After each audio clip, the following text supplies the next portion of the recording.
নমস্কার, কেমন আছেন সবাই? Good morning. এখন সকালবেলা আমি উঠে ফ্রেশ হয়ে সংসারে যাবতীয় সামলে একটু চা নিয়ে বসেছি মেয়েকে নিয়ে। যে খুব সিম্পল একটু রান্না করব, একটু ডিমের ঝোল ভাত আর এদিকে 3-4 রকমের ভাজা করব। সকালবেলা ভাজাটা দিয়ে ভাত খাবো, আর যেটুকু থাকবে সেটুকু দিয়ে ডিমের ঝোল দিয়ে দুপুরবেলায় ভাত খাবো। দুপুর আর রাতে হয়ে যাবে, মানে একবারেই রান্না করে নিয়েছি। রাতে একটু আমাদের এখানে হরিনাম হচ্ছে, সেই হরিনামের ওখানে যাব, ওই জন্য রান্নাবাড়ির ঝামেলা রাখিনি।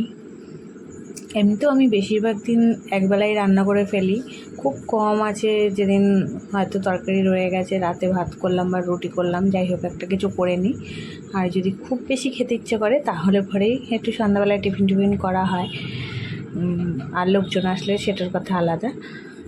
এইভাবেই ডিমগুলোকে আস্তে আস্তে ভেজে নিয়েছি এক এক করে। আর মানে আমি আলাদা অন্যদিন 2-3টে কড়াই রান্না করি, আজকে আর তা করিনি। একটা কড়াইয়ের মধ্যে আগে ভাজাগুলো করে নিয়েছি, তারপর যে তেলটা ছিল তার মধ্যেই ডিমটা ভেজে নিয়েছি। আর তারপরে আলুগুলো ভাজবো আর কি, কিন্তু একবারে আমি ফোড়ন দিয়ে নিয়েছি।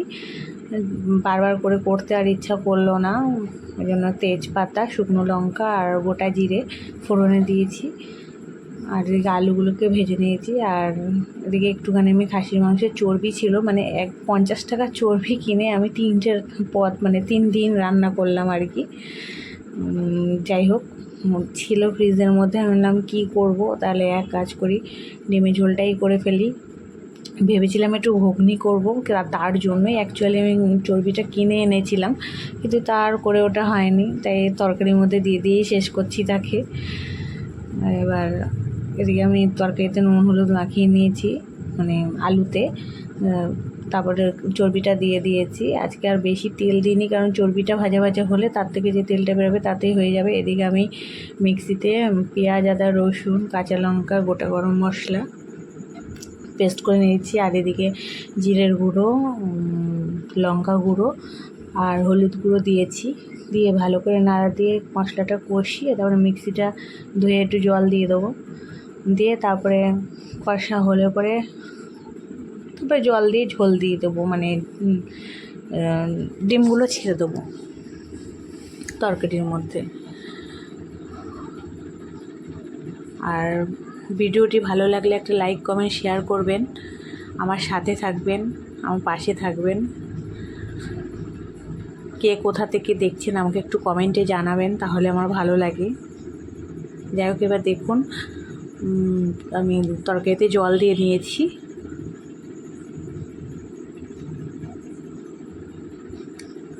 ঝোলটা ফুটে উঠলে ফুটে ওঠার আগে আমি ডিমটা দেবো, তারপর ফুটে উঠলে একটু গরম মশলা ছড়িয়ে আমার রান্নাটা কমপ্লিট হয়ে যাবে। খেয়ে দিয়ে একটু রেস্ট নেব, রেস্ট নিয়ে তারপরে সন্ধ্যাবেলায় যাব হরিনাম সংকীর্তনে। আর এদিকে আমার মেয়েটা আবার মাঝখানে এসে একটু মাঝে মধ্যে এসে একটু আদর করে যায়। আসলে ঘরে তো খেলা সেরকম সাথী নেই, এক দাদা ছাড়া, তাই দাদার সাথে তো খেলা মানেই মারামারি করা বেশিরভাগ সময়।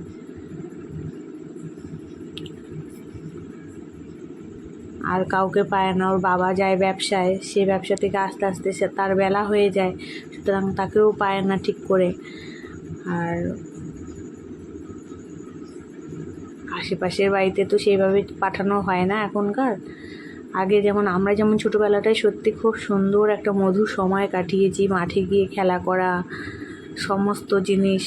কিন্তু এখনকার বাচ্চাদের মতো ওই সব নেই, শুধু ফোন আর ফোন আর টিভি, এই নিয়েই ওদের সময়টা কাটে। এর জন্য ও একটু আমাকে বেশি সময় দেয় আর কি, যেহেতু আমি থাকি ওর সাথে সারাটা দিন। আমার সাথে খানিকক্ষণ খেললো, তারপরে আমি আবার মেয়েকে এখানে একটা লেহেঙ্গা বানিয়ে দেওয়ার চেষ্টা করছি। অ্যাকচুয়ালি এটা একটা চুড়িদারের পিস, আমি সেটাকে কেটে নিয়ে একটু লেহেঙ্গা বানানোর চেষ্টা করছি, যে যদি হয়ে যায়। এটা আমারই চুড়িদারের পিস, একটু ছোটো হয়ে যাবে বলে আমি আর চুড়িদারটা বানাইনি। এটা বহু বছরে রেখে দিয়েছিলাম, ভেবেছিলাম যদি কোনো দিন মেয়ে হয় তাহলে পরে করে দেবো মেয়েকে চুড়িদার বা কিছু। যাই হোক, ঈশ্বরের আশীর্বাদে আমার মেয়ে হয়েছে। আপনারা আশীর্বাদ করবেন, ছেলে মেয়ে যেন আমার ভালো থাকে, সুস্থ থাকে, ভালো হয়, ভালোভাবে মানুষ করতে পারি আমি ওদেরকে, ওটা আশীর্বাদ করবেন।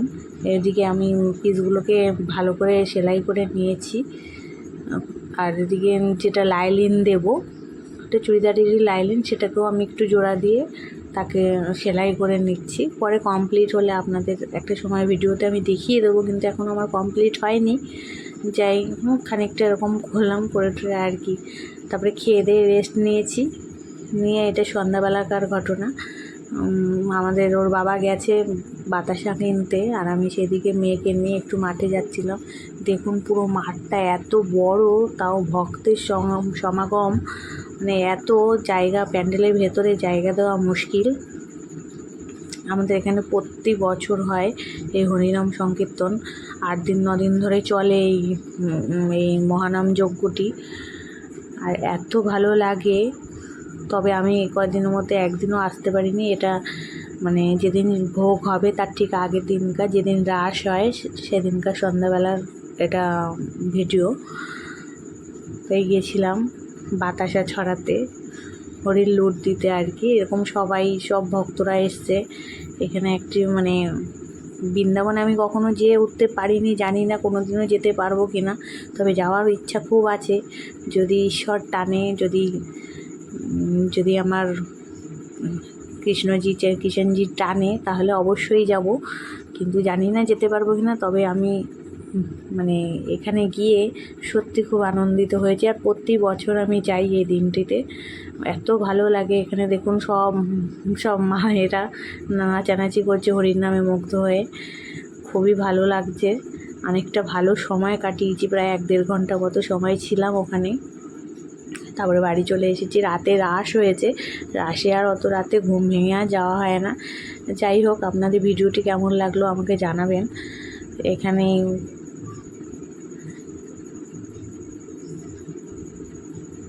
দেখুন কত ভক্ত।